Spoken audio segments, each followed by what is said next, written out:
Good morning, students. Welcome back again my YouTube channel. Now today I will take a physics class 11th. Some most important topic friction. आज मैं जो video बनाने जा रहा हूँ most important topic है जिसे हम फ्रिक्शन कहेंगे. Today we are discuss friction, very most important topic, क्योंकि फ्रिक्शन के बिना कुछ भी संभव नहीं है. हमारा चलना भी फ्रिक्शन के कारण ही होता है. तो बहुत सारी चीजें हमारे प्रैक्टिकली बेस्ड है फ्रिक्शन पे. तो फ्रिक्शन एक बहुत इंपॉर्टेंट टॉपिक है. कंपटीशन में भी इससे क्वेश्चन आते हैं आईआईटी और नीट में, और बोर्ड में तो है ही है. तो बहुत इंपॉर्टेंट टॉपिक पे आज हम चर्चा करेंगे. सबसे पहले हम फ्रिक्शन, व्हाट इज फ्रिक्शन, तो डेफिनेशन के साथ शुरुआत करते हैं. फ्रिक्शन हम किसे कहेंगे? तो फ्रिक्शन के लिए सबसे पहले यहां पे एक बॉडी का होना जरूरी है, बॉडी का मोशन जरूरी है. यहां पे हमने एक सरफेस बनाया है जिस पॉइंट को कांटेक्ट सरफेस कहेंगे, कांटेक्ट सरफेस. और यह मास की कोई बॉडी है जिसमें यदि हम कोई फोर्स लगाते हैं तो बॉडी, इसे एक्सटर्नल फोर्स कहते हैं या अप्लाइड फोर्स. Applied force. और जैसे ही किसी बॉडी में अप्लाइड फोर्स लगाते हैं तो एक दूसरी बॉडी उसके अपोजिट डायरेक्शन में टेंजेंशियली एक अपोजिट फोर्स लगाती है, which is called frictional force. तो कुल मिला के हम फ्रिक्शनल फोर्स किसे कहेंगे?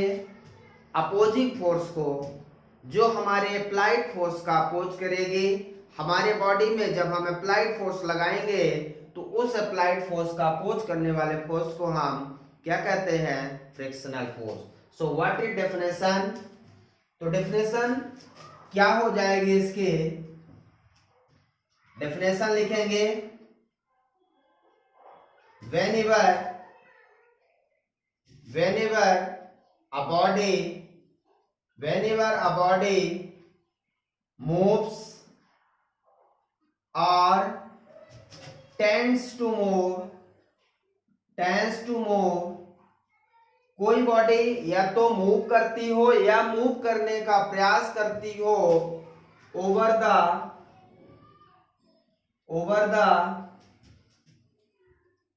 The surface of another body,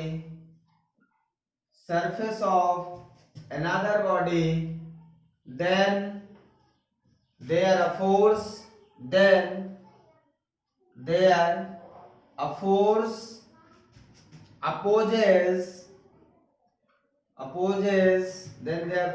opposes the relative motion. Important point है relative motion between them.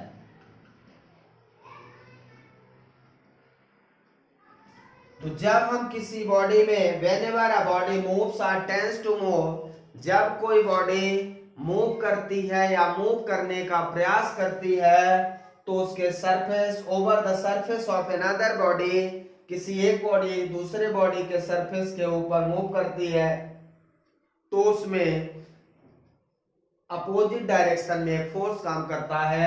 That force is called frictional force.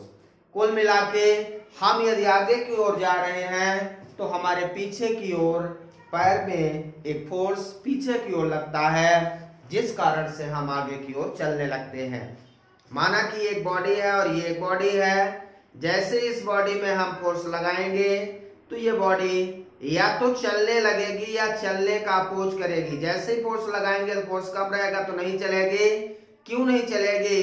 क्योंकि इसके अपोजिट डायरेक्शन में एक फोर्स लग रहा है. जब तक हमारा अप्लाइड फोर्स उससे ज्यादा नहीं होगा तब तक ये आगे की ओर नहीं बढ़ेगी. तो ये ध्यान रखना है कि जो हमारा फ्रिक्शनल फोर्स है वो एक अपोजिंग फोर्स है। This force always in a pair, ये डेफिनेशन हो गई। और frictional force always in a pair, ये हमेशा पेयर में होगा। फ्रिक्शनल फोर्स किस में रहेगा? पेयर में। पेयर मतलब जोड़ों में, हमेशा दो बॉडी के कांटेक्ट में रहेगा, ये पेयर में रहेगा, ये ध्यान रखना है। तो फ्रिक्शनल फोर्स हमेशा पेयर में रहेगा। यहां पे frictional force always tangential to the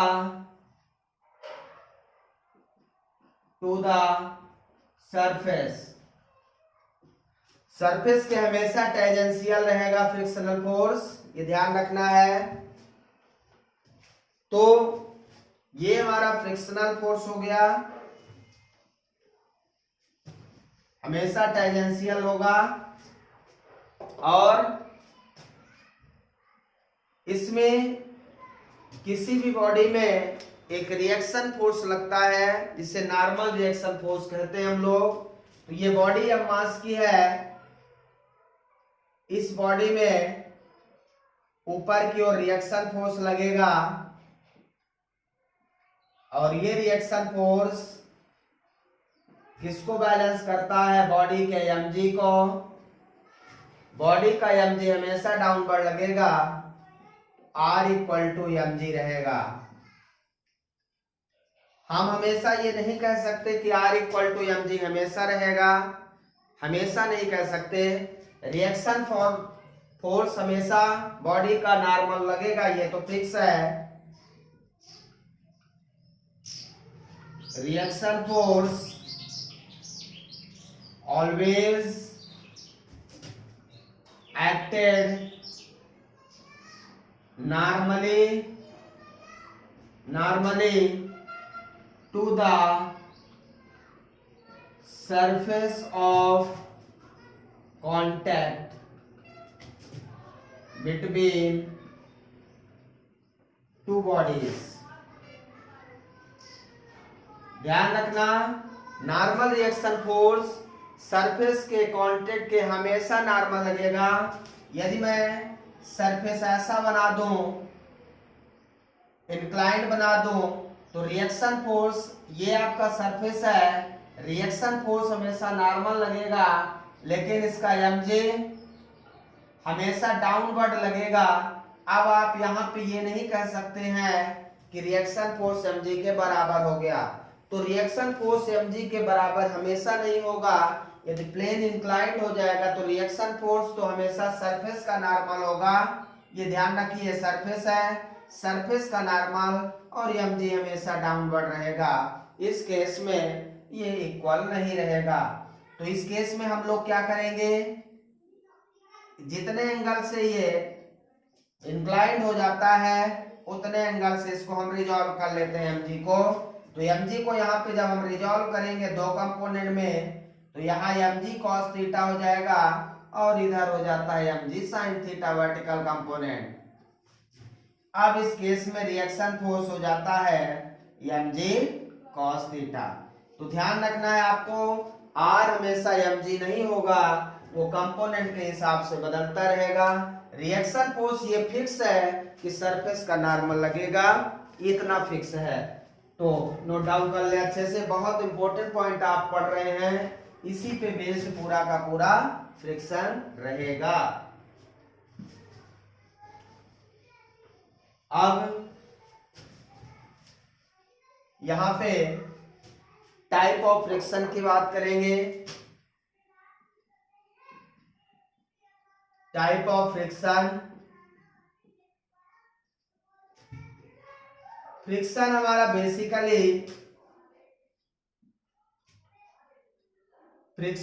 basically दो टाइप का है।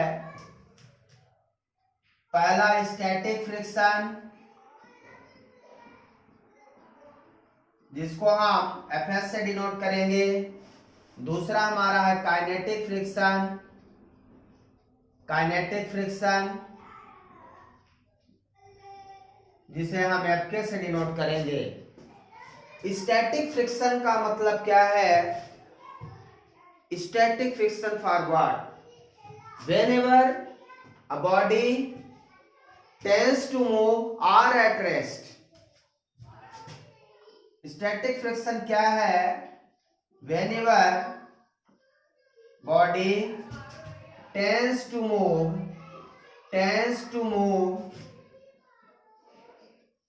or at rest. बॉडी या तो मूव करने का प्रयास करे या रेस्ट में रहे। जैसे ही किसी बॉडी में फोर्स लगाते हैं तो बॉडी रेस्ट में रहती है या चलने लगती है। तो whenever body tends to move or at rest is called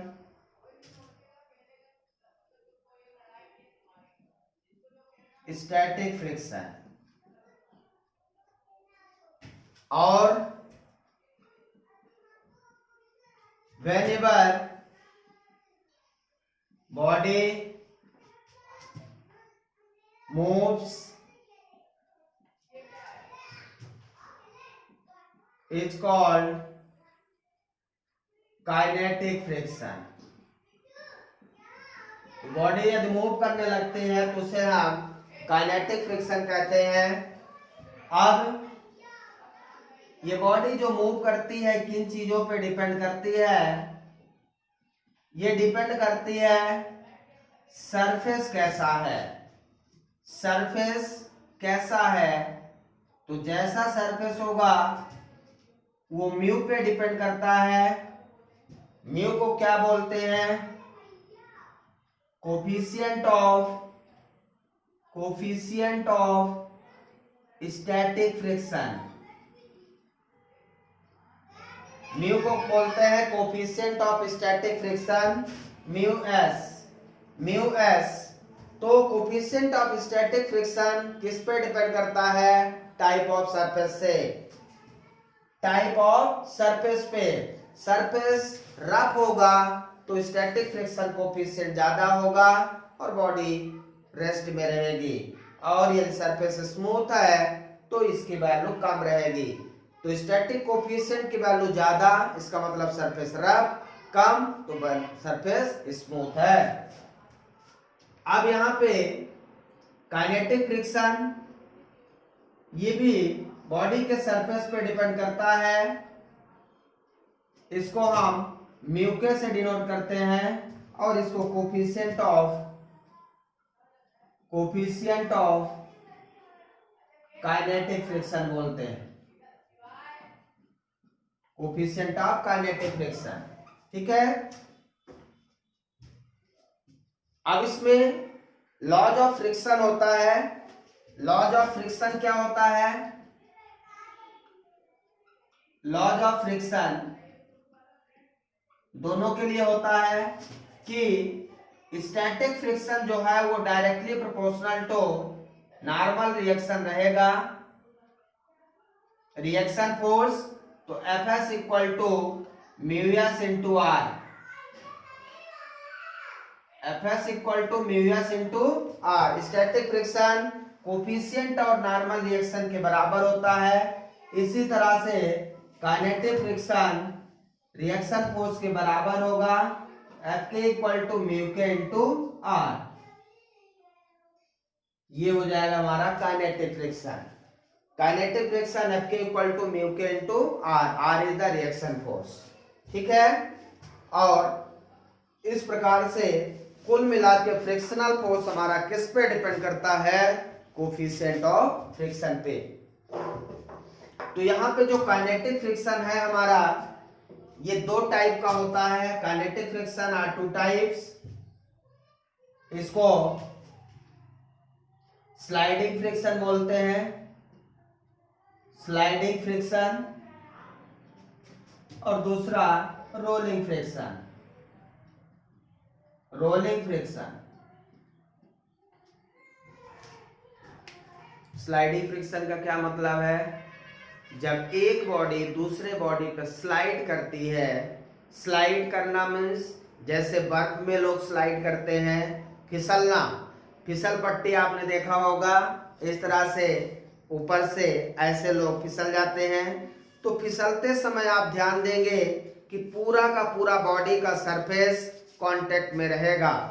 तो स्लाइडिंग फ्रिक्शन के केसेस में body slides over the surface of another body. और रोलिंग में क्या होता है, जैसे ये है, ये रोल करता है इस तरह से। तो जब रोल करता है कोई चीज, जब रोल करता है तो वो बॉडी का कुछ पार्ट कांटेक्ट में रहता है, लेकिन स्लाइड करता है तो बॉडी का ज्यादा पार्ट कांटेक्ट में रहता है। जैसे कोई हैवी बॉडी है, कार है आपके घर में, कार में यदि व्हील ना लगा हो, पहिया ना लगा हो, उसको धक्का देना कितना कठिन हो जाता है। और यदि उसमें पहिया लगा दें तो फिर उसको पुश कर दें तो वो तुरंत मोशन में आ जाती है।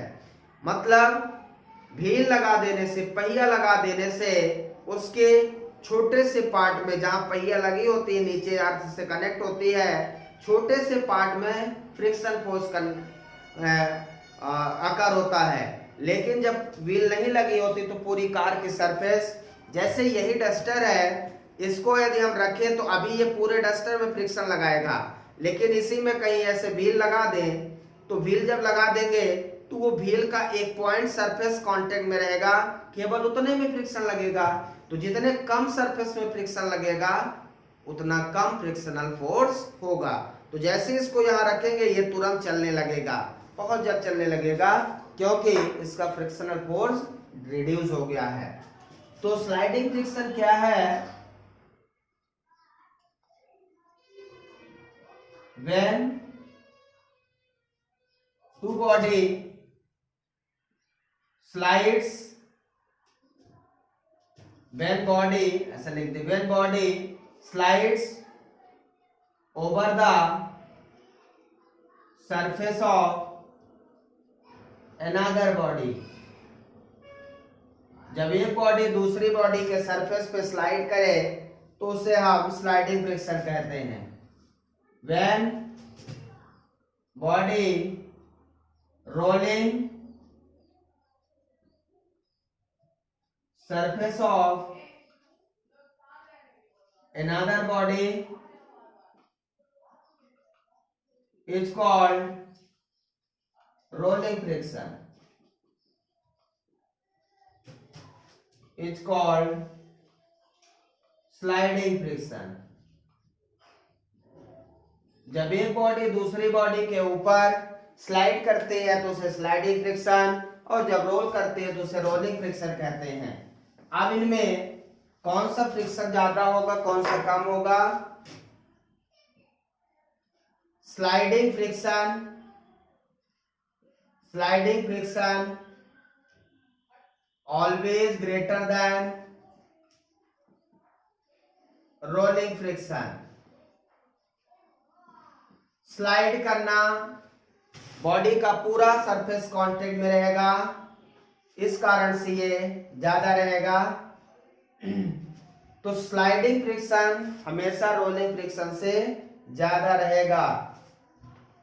मोर part of the body are in contact in sliding friction, less part of the body are in contact in rolling friction. ठीक है, तो ये सारी बातें हुई हमारे टाइप ऑफ फ्रिक्शन की, और लॉज ऑफ फ्रिक्शन मैंने डिस्कस किया है। अब यहां पे फ्रिक्शन को रिड्यूस करने के लिए और फ्रिक्शन का एडवांटेज डिसएडवांटेज क्या क्या है। फ्रिक्शन का एडवांटेज बहुत इंपॉर्टेंट है।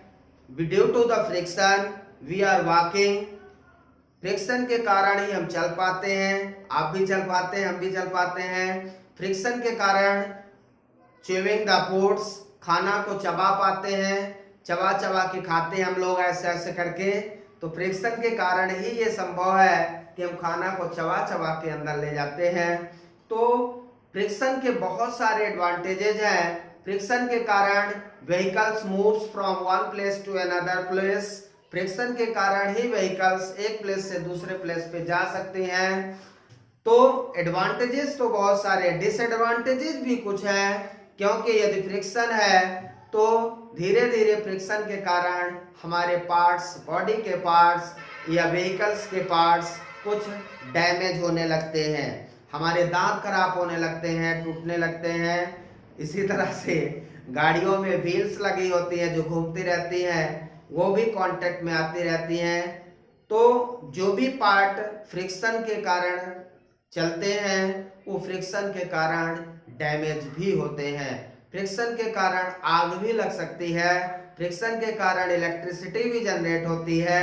ये सारी चीजें फ्रिक्शन के ही कारण है। आज इलेक्ट्रिसिटी जो जल रही है आपके यहाँ, ये भी फ्रिक्शन से ही प्रोड्यूस होती है, क्योंकि फ्रिक्शन से चार्ज प्रोड्यूस होता है।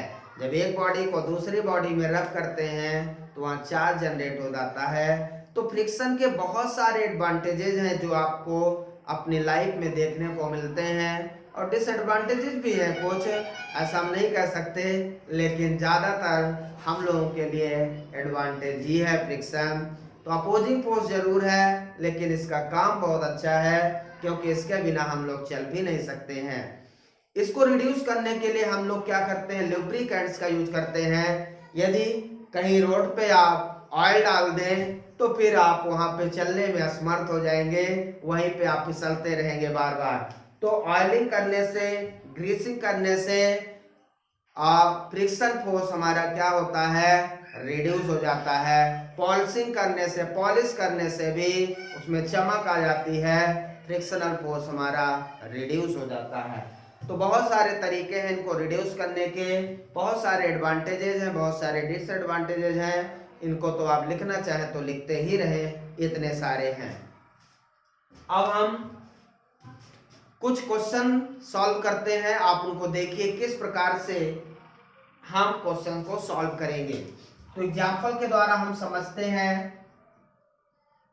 कोई भी बॉडी है, हमने इस बॉडी में मान लीजिए 10 न्यूटन का फोर्स लगाया, और यहाँ कोफिशिएंट ऑफ फ्रिक्शन, तो मान लो coefficient of friction, static friction या काइनेटिक फ्रिक्शन, किसी का भी क्वेश्चन करें तो आपको ये बताना होगा कि बॉडी हमारी रेस्ट में रहेगी कि मोशन में रहेगी, किस टाइप का फ्रिक्शन होगा और एक्सेलरेशन क्या होगा। तो अभी मैं मान के चलता हूं कि यहाँ पे जो कोफिशिएंट गिवन है 0.2 है, मास ऑफ बॉडी 2 kg है मान लीजिए। अब इसका नॉर्मल रिएक्शन हमेशा ऊपर की ओर लगेगा, बॉडी का mg नीचे की ओर लगेगा, mg मतलब 2g हो जाएगा। अब फ्रिक्शनल फोर्स, यदि अप्लाइड फोर्स इधर है तो फ्रिक्शनल फोर्स इधर लगेगा। हम लोग क्या लगाएंगे, laws of friction, Fs equal to μs into R. R find करेंगे पहले, आर बराबर mg है, यहाँ पे g की वैल्यू हम लोग न्यूमेरिकल में 10 मीटर पर सेकंड स्क्वायर लेंगे, हमेशा ध्यान रखना है आपको। एक्चुअल में 9.8 होता है, पर न्यूमेरिकल में हम 10 लेंगे। तो 2 इंटू 10, आर बराबर 20 न्यूटन आ जाएगा। Fs इक्वल टू आ जाएगा 0.2 इंटू 20, तो Fs इक्वल टू 4 न्यूटन आ जाएगा। कितना आ जाएगा, स्टैटिक फ्रिक्शन हमारा 4 न्यूटन है। अब आपको बताना है कि किस प्रकार का ये फ्रिक्शन है, स्टैटिक फ्रिक्शन है कि काइनेटिक फ्रिक्शन है, आपको बताना है। तो यहाँ पे बॉडी मोशन में है, दो कॉन्सेप्ट के साथ चलेंगे, F applied greater than F limiting friction आएगा एक, एफ अप्लाइड लिमिटिंग फ्रिक्शन से ज्यादा है, अप्लाइड लिमिटिंग फ्रिक्शन से ज्यादा है, तो बॉडी कम्स इन मोशन, और काइनेटिक फ्रिक्शन होगा। कैसा होगा? Kinetic friction. और यदि F applied less than F limiting friction है तो बॉडी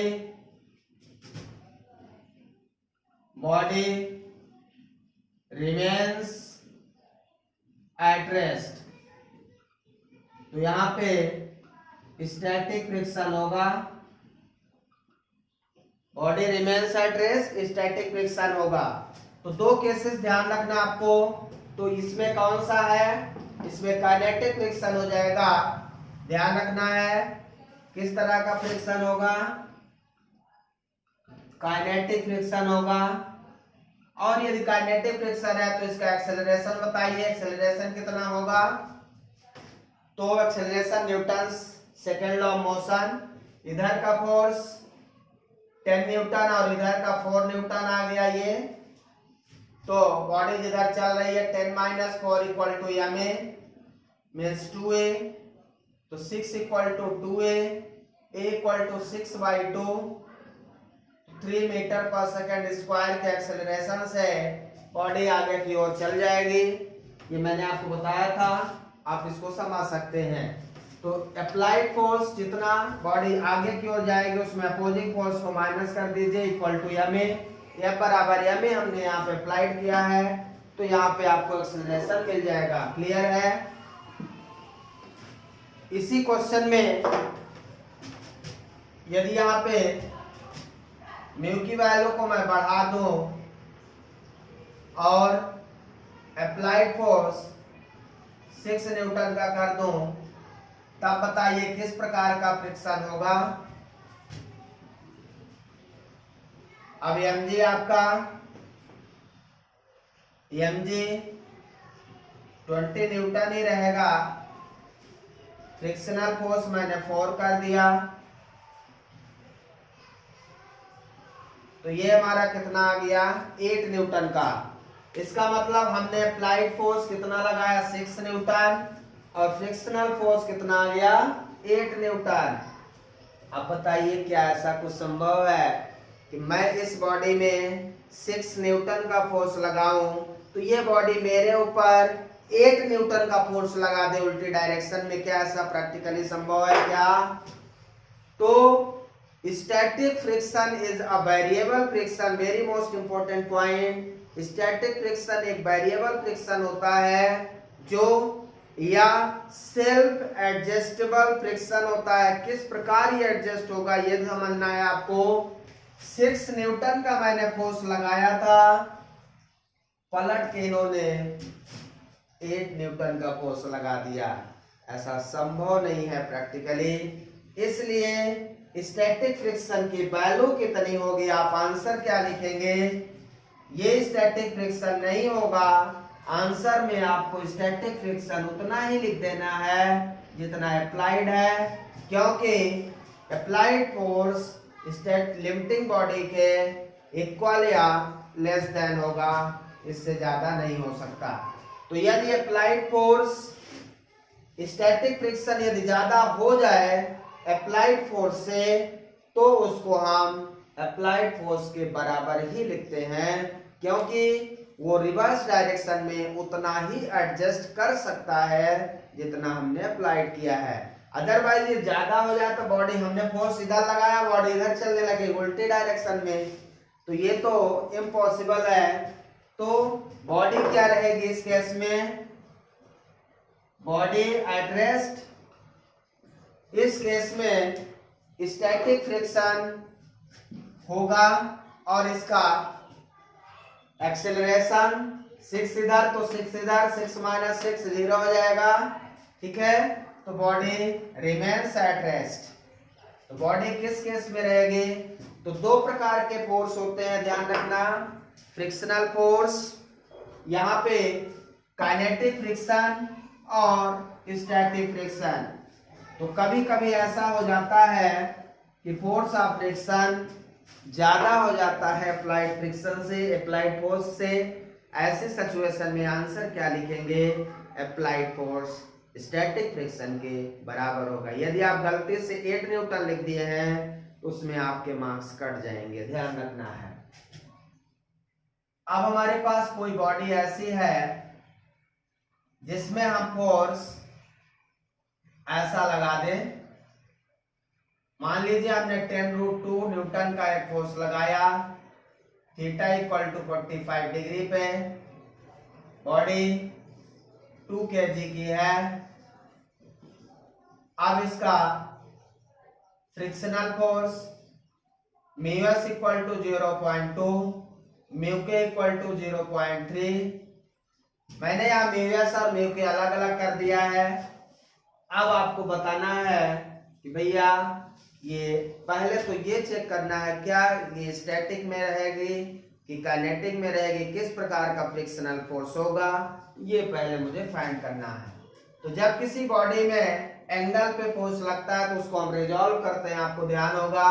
तो इधर हम रिजॉल्व करेंगे तो 10√2 cos 45 डिग्री, तो 10√2 cos 45 की वैल्यू 1/√2, √2 कैंसिल हो जाएगा, मतलब अप्लाइड फोर्स हमारा 10 न्यूटन इन हॉरिजॉन्टल डायरेक्शन। और वर्टिकल में ध्यान से देखें, वर्टिकल में ऊपर की ओर फोर्स लग रहा है ये, तो ये हो जाएगा 10√2 sin 45, ये भी 10 न्यूटन का वर्टिकल में हो जाएगा। और इसका रिएक्शन फोर्स भी ऊपर लगेगा और mg नीचे लगेगा। अब बॉडी किधर जाएगी, नीचे तो जाएगी नहीं, बॉडी तो उधर जाएगी। तो अप्लाइड फोर्स हमारा 10 न्यूटन का हो गया हॉरिजॉन्टल डायरेक्शन में, लेकिन रिएक्शन फोर्स कितना होगा ये जानना जरूरी है। R बराबर mg आपने पीछे केस में लिखा था, इस केस में R बराबर mg नहीं रहेगा। तो वर्टिकल में कितने फोर्स लग रहे हैं, R + 10 और इधर mg लग रहा है। तो R + 10 equal to 2g, R equal to 2 into g की वैल्यू 10 -10, तो 20 - 10, तो रिएक्शन फोर्स हमारा 10 न्यूटन आ जाएगा। ध्यान दीजिए 10 न्यूटन आएगा रिएक्शन फोर्स। अब आपको स्टैटिक पहले निकालता हूं और चेक करता हूं क्या बॉडी रेस्ट में रहेगी, किस में रहेगी। स्टैटिक 2 इंटू रिएक्शन फोर्स 10, तो Fs इक्वल टू कितना आ गया 2 न्यूटन। मैंने कितना फोर्स लगाया था, हॉरिजॉन्टल में, इंक्लाइन में लगा था, लेकिन हॉरिजॉन्टल में कितना लगा है 10 न्यूटन का। तो फ्रिक्शनल फोर्स हमारा कितना आ गया 2 न्यूटन। मतलब बॉडी किस में रहेगी, किस में रहेगी, बॉडी मोशन में रहेगी, तो फिर स्टैटिक फ्रिक्शन नहीं होगा। किस तरह का फ्रिक्शन होगा, काइनेटिक फ्रिक्शन। मतलब स्टैटिक फ्रिक्शन तो संभव ही नहीं है क्योंकि बॉडी मोशन में है, बॉडी इन मोशन। क्यों मोशन में है, क्योंकि एफ अप्लाइड जो आपने फाइंड किया है वो ज्यादा है, एफ अप्लाइड ज्यादा है किससे, एफ लिमिटिंग से। लिमिटिंग कितना है 2 न्यूटन का है। ये जो स्टैटिक फ्रिक्शन है एक्चुअल में एफ लिमिटिंग फ्रिक्शन है, ठीक है। कितना है, एफ लिमिटिंग फ्रिक्शन है। जो भी आप यहाँ फाइंड करते हैं एफ लिमिटिंग हो जाता है।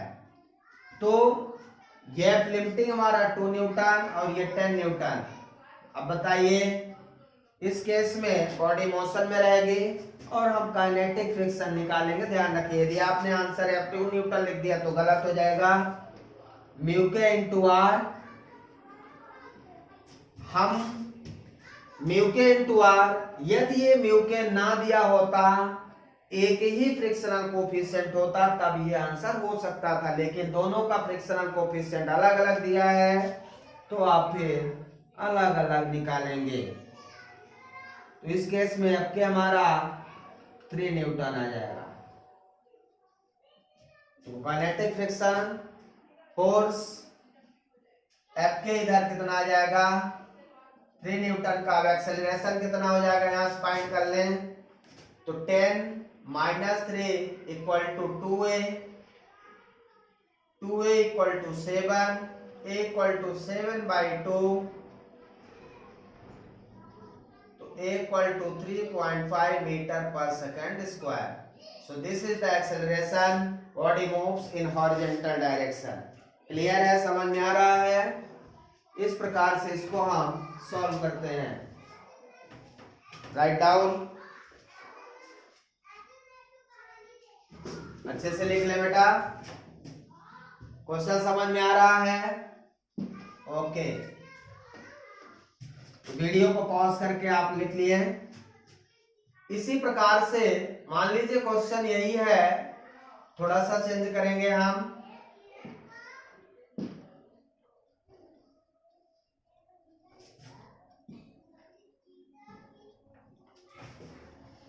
क्वेश्चन यही है, रिएक्शन फोर्स आपका है, हमने इधर से फोर्स लगाया है, इधर से फोर्स लगाया 5√2 न्यूटन का.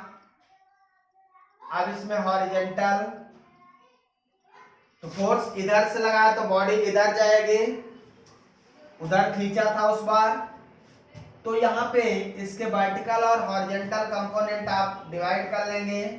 मान लीजिए यहाँ 45 डिग्री है, या इसको ऐसा लिख लेते हैं 10 न्यूटन, और एंगल 30 डिग्री, तो इधर से 10 cos 30, और इसका वर्टिकल, इसकी डायरेक्शन डाउनवर्ड रहेगी 10 sin 30. तो 10 30 की वैल्यू कितनी होती है? 1/√3/2.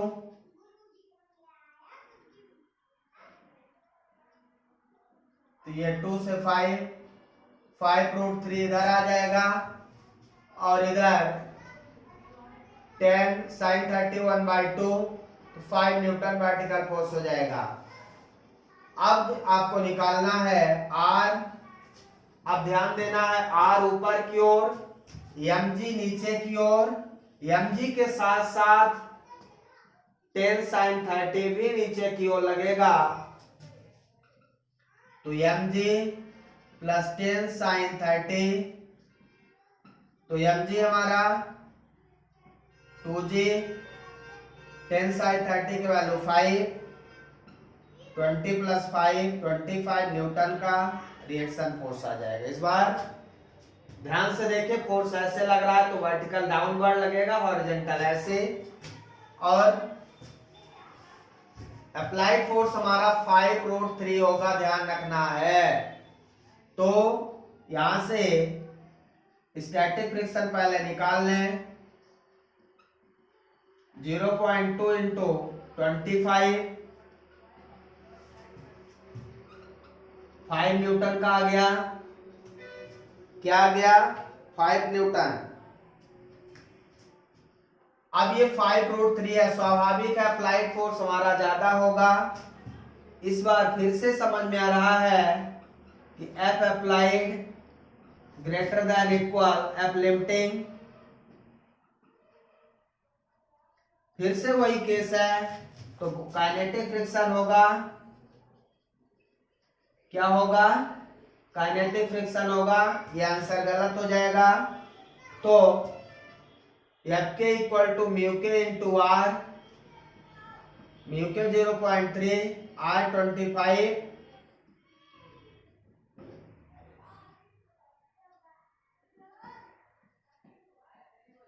(7.5 न्यूटन), ये हमारा आ जाएगा. ठीक है, सो दिस इज द फोर्स. ये फोर्स हमारा आ जाएगा काइनेटिक फ्रिक्शन. और एक्सेलरेशन आप फाइंड कर लेंगे, बॉडी इधर जाएगी, तो इधर का फोर्स, अप्लाइड फोर्स हमारा 5√3 माइनस फ्रिक्शनल फोर्स एफ के 7.5 equal to m a 2a equal to find कर लेंगे 5√3 माइनस 7.5/2 फाइंड कर लेना. तो इस प्रकार से कोई भी क्वेश्चन हम लोग सॉल्व कर सकते हैं, बहुत इजी माध्यम से. आपको भी सॉल्व करना है, क्वेश्चन बहुत इजी है. प्रैक्टिस करनी है बस। इसके बाद हम डिस्कस करेंगे angle of friction. Angle of friction क्या होता है? जब बॉडी स्टार्ट होती है चलना, एंगल ऑफ फ्रिक्शन किसी भी बॉडी के दो कंपोनेंट होते हैं। एक कंपोनेंट हमारा रिएक्शन फोर्स और दूसरा हमारा फ्रिक्शनल फोर्स। दो कंपोनेंट तो आपको पता है, एक रिएक्शन फोर्स और दूसरा फ्रिक्शनल फोर्स। अब रिएक्शन फोर्स और फ्रिक्शनल फोर्स का रिजल्टेंट जो होता है उसे ही हम एंगल ऑफ फ्रिक्शन कहते हैं। So this is the angle of friction which is denoted by lambda.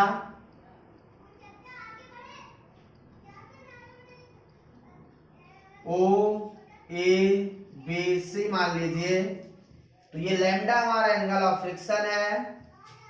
अब इसको आप tan थीटा लगा दीजिए, tan लैम्डा, ये परपेंडिकुलर हो जाएगा, ये बेस, ये हाइपोटेन्यूस।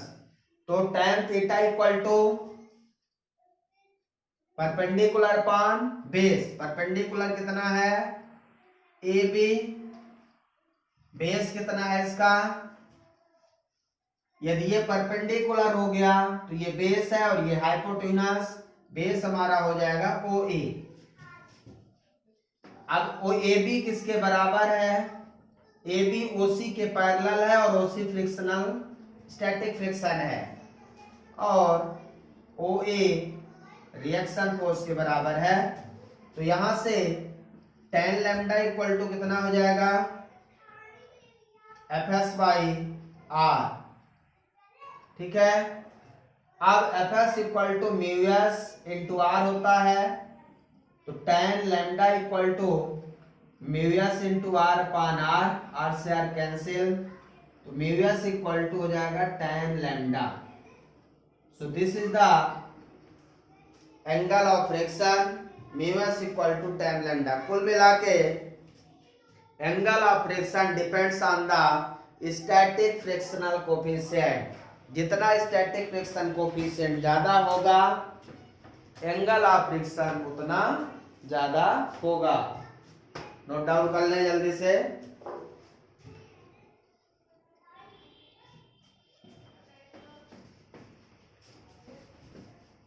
इसके बाद angle of repose. Angle of repose क्या कहता है कि when a body placed in an inclined plane, जब एक बॉडी inclined plane पे चल रही हो और which makes an angle theta from the horizontal is called angle of repose। जैसा एग्जांपल में देखें, यह हॉरिजेंटल है और कोई बॉडी हॉरिजेंटल से थीटा एंगल बनाते हुए चल रही हो इस प्रकार से, तो उसे हम एंगल ऑफ रिपोज कहेंगे। ये कोई बॉडी इंक्लाइंड सरफेस पे आ गई है, तब इसे एंगल ऑफ रिपोज कहेंगे। This is the angle of repose.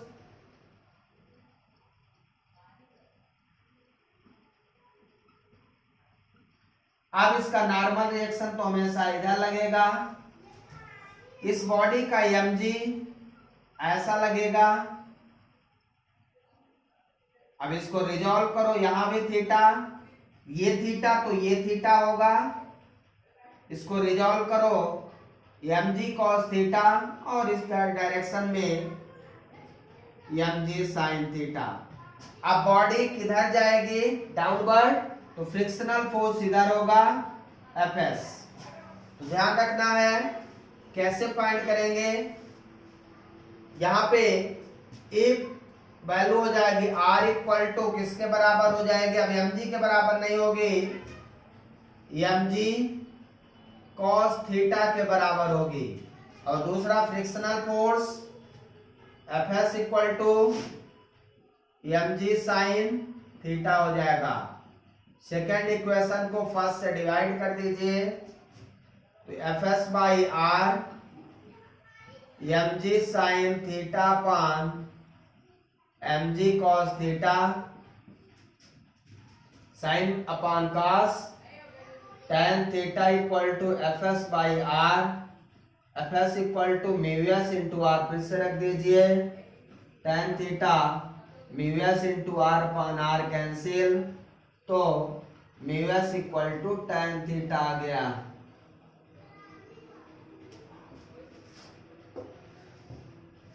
तो यदि कोई बॉडी इंक्लाइंड प्लेन पे है, इसे एंगल ऑफ रिपोज कहते हैं, और angle of repose mu s equal to tan theta find कर लें। इसके बाद relation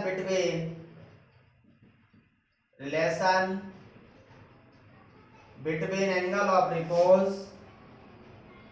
to angle of friction, दोनों में क्या रिलेशन बनेगा ये देखते हैं। बहुत सिंपल क्वेश्चन है,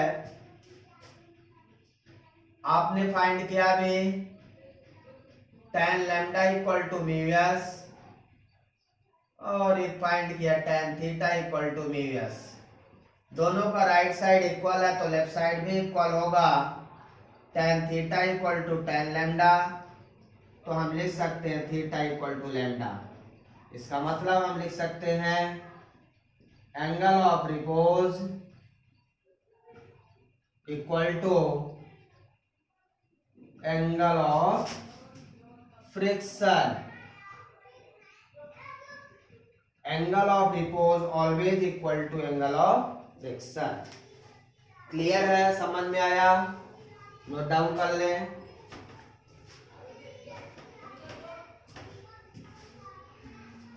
तो दोनों में रिलेशन क्या है, चाहे बॉडी इंक्लाइंड प्लेन में रखी हो, चाहे बॉडी हॉरिजॉन्टल प्लेन में रखी हो, उसमें लगने वाला एंगल हमेशा इक्वल होगा।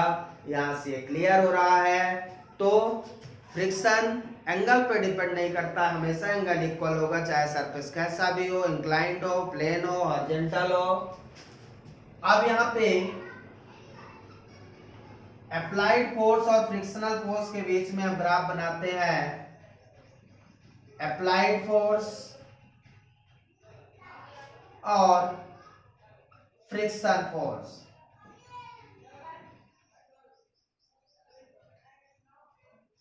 तो इस डायरेक्शन में फ्रिक्शनल फोर्स, इस डायरेक्शन में अप्लाइड फोर्स।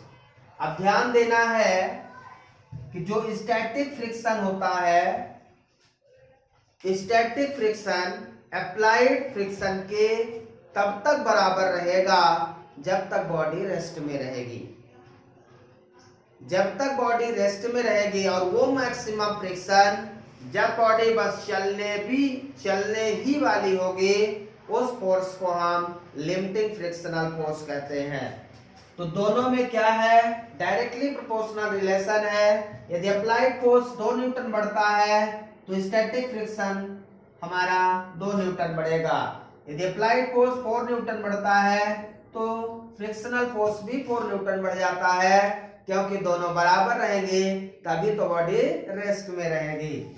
ऐसी सिचुएशन स्ट्रेट लाइन में आती है, मतलब यहां तक जो आपने बनाया है ये स्टैटिक फ्रिक्शन है।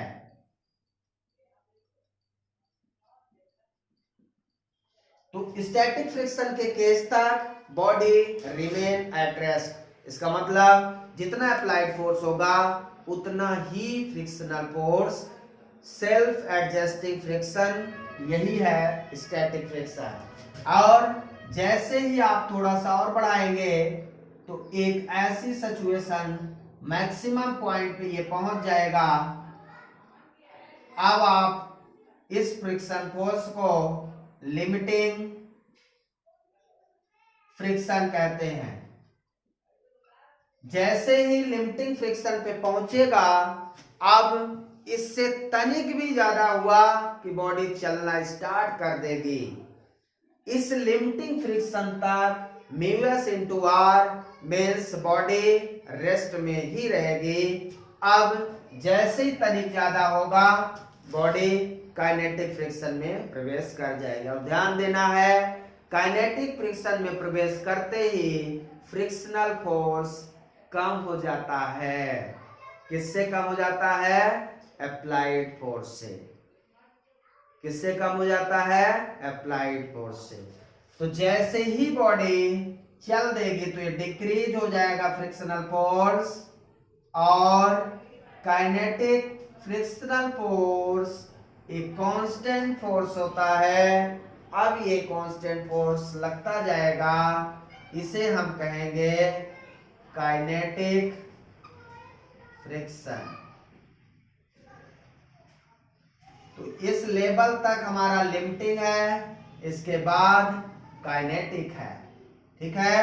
सो this is the diagram between frictional force and applied force. Clear है? किसी कोई डाउट हो पूछ ले।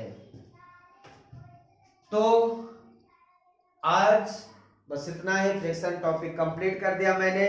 नेक्स्ट वीडियो हम नेक्स्ट लेक्चर में लेंगे। Thank you, have a nice day. तब तक आप अपना ख्याल रखिए, मैं अपना ख्याल रखूं।